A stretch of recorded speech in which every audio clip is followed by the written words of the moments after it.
fire safety video. I'm going to go through all aspects of fire safety. Okay, so your types of fire equipment that you have is your CO2, which is a black label, your foam, which is cream label, your powder, which is blue label, and in the kitchens you have what's called a wet chemical. For each one, from full to empty, CO2 has 12 seconds of use, foam has 15 seconds, and your powder and your wet chemical have about 15 seconds as well. Okay? So each fire extinguisher should have an ID sign like this over each one. So to tell you in green what it's for, and red what it's not for. Okay? In your kitchens, you have your red box fire blanket, and you have two pull handles at the bottom. When you pull them, that comes your fire blanket. Your fire blanket is made of tiny glass, so make sure there's no cuts or tears inside. When it comes out, grab the top place your corners of this, twist it back in towards you, and place it over the fire. You walk away and leave it there between 20 and 30 minutes till all the oxygen is gone. A fire blanket is very important though for anyone that catches fire. So if someone catches fire, never assume that they're an ordinary fire. People will have aftershave or perfume on their clothing, and if they do, they're called a flammable fire. So what you need to do is grab a fire blanket or something that's damp, wrap it around the affected area of the person, drop it to the ground. The quicker you do that, the best for the fire blanket. Never use a fire extinguisher, because what comes out of CO2 is between minus 30 and minus 40 degrees. So any exposed skin, you give them a nasty cold burn. Your foam, even though it's water-based, it's 5% H-RBF to make it foam, which is the skin irritant. And your powder is acid-based. Okay? I never throw a cup of water on someone that's a flammable fire either, because it makes the fire 10 times worse. So a fire blanket or something damp will do the job. If you're trapped upstairs, in your workplace or at home, and there's no other way out, if the fire's in the small stages, wrap a fire blanket or something damp around you and go through at that stage. So, also very important to note, when you're working, or fire extinguisher, if it's missing its seal, its pin, doesn't look right, always contact someone in charge, because every fire extinguisher will have a brass valve inside it. If anyone presses down accidentally on that, eventually the pressure will go out. Okay, so you need to contact someone in charge. The next time there's a fire, if you don't do that, you've plenty of content with no pressure to bring it out. You also have the big red circular drums, which is hose reels. The two types, of a manual and an automatic. If it's a manual, put out the hose, you turn this red stopcock on the bottom or above, put out the hose, turn the nozzle. If it's an automatic hose reel, you pull out the hose reel and you hear a click noise in the drum, that's the valve. When you're finished, wind it back over yourself. It'll actually say in the middle of the drum which type of hose reel it is. So on discovery, the most important thing, on discovery of a fire, the most important thing is always raise the alarm. So in a workplace, at or near a fire exit point, you'll have a red square panel like this. So when you break the glass or press the button, the alarm is raised. Alright? And at home, the same steps that apply in work also apply at home. So the first step is always raise the alarm by shouting to get people's attention. Two reasons to always raise the alarm. First, fire situation. If you come across the fire in a stairwell or in a room and it gets out of control and you haven't raised the alarm, then you're in trouble because no one else knows that fire exists. But also, that fire has everyone else in trouble too. So always raise the alarm first. Number two, evacuate. You have your evacuation procedures, but also more time to practice that. When a house fire usually happens at midnight, 4 or 5 in the morning, the better the outcome will be, and the easier it will be. Being low to the ground with clean air. Thirdly, call the fire brigade.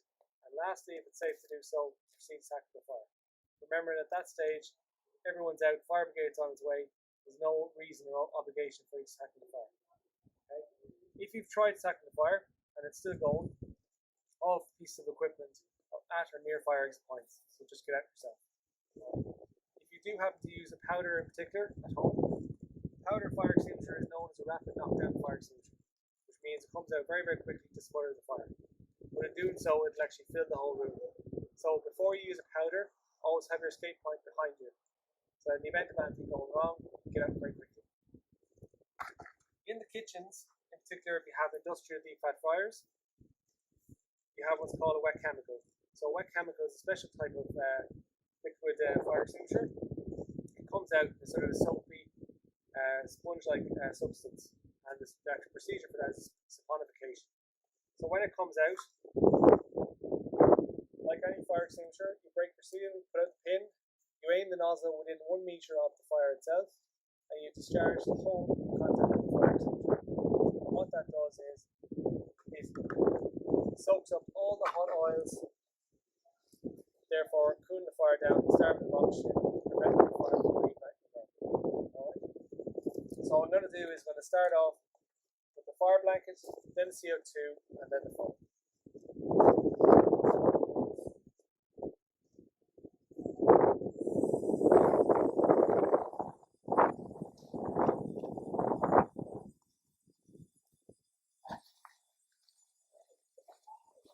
Okay, in your fire blanket, grab any two corners, making sure there's no holes, cuts, or tears in it.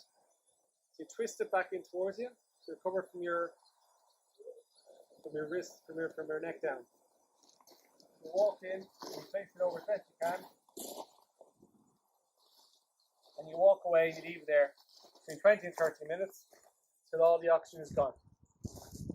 When it comes to tackling with a fire blanket or a fire extinguisher, you make one go and one go only. Don't go back for a second, third, fourth go. The situation can get a lot worse. So again, that's your fire blanket. Very, very important. Next one is your CO2.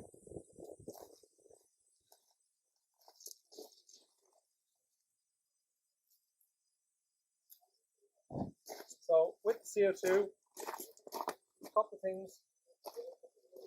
From there to there is what's called a discharge horn.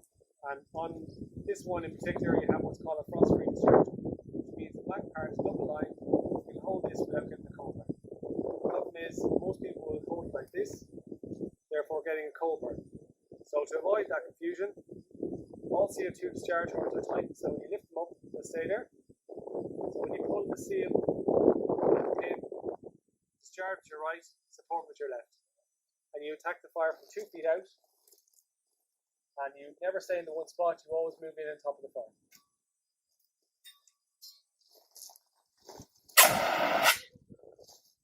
Alright, so that's your CO2. Again, main job of the CO2 in particular is to cool the fire down, starve it of oxygen, but in particular, as opposed to powder, it actually gets inside electrical devices, therefore it's very effective. Always remember with the whole issue with the cold burn. Now, the last one we're going to deal with is the foam. So your foam fire extinguisher, again, has a gauge on it, so make sure it's in the green before you start. You don't have an issue with cold burn with a foam. The only thing you have to remember with a foam is that one, it's obviously a little bit heavier than its CO2. So it's about 10 kg in weight full. So you leave it at your start point, which is 10 feet.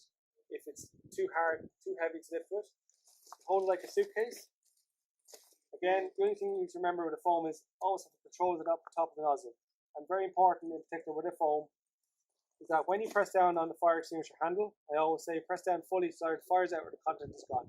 So when you press down fully on a foam in particular, you need to follow in the top of the fire, not stop starting the handle. You need to put enough foam over the fire so it forms a seal, cools the fire down, starves the oxygen.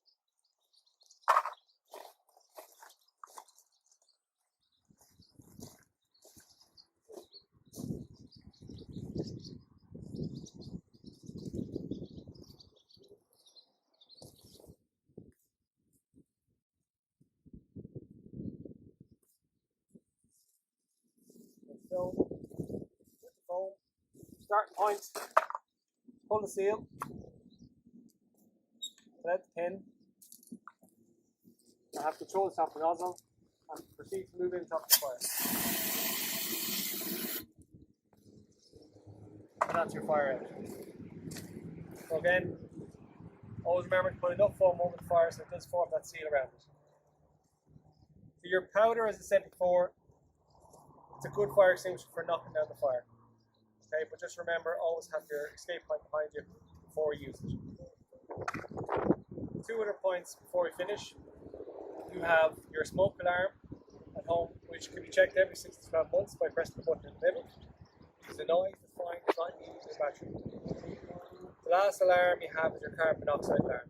So with carbon monoxide poisoning, there's no taste, smell or colour from carbon monoxide poisoning. So what happens is it builds up over time and leads to symptoms of headaches, nausea, and you'll go to bed not feeling well and you won't wake up the following morning. And sometimes when it gets to the symptoms, it can be irreversible. So because carbon monoxide poisoning comes from a burnt fuel source, you have your oil, solid fuel, gas, or fireplace cleaned and serviced regularly, you can't get carbon monoxide poisoning. Two types of alarms, your fixed and your portable. So the fixed is usually 2 to 4 meters from the fuel source. Your portable, which is the size of a clock radio, you can bring it anywhere in your workplace or your home. More importantly, you can bring it away from your familiar surroundings. So on holidays where most carbon monoxide poisoning happens. If the alarm goes off, find, contact someone in charge and ventilate the rooms. So that's it. So the most important thing to take away from today is always raise the alarm first in a fire situation.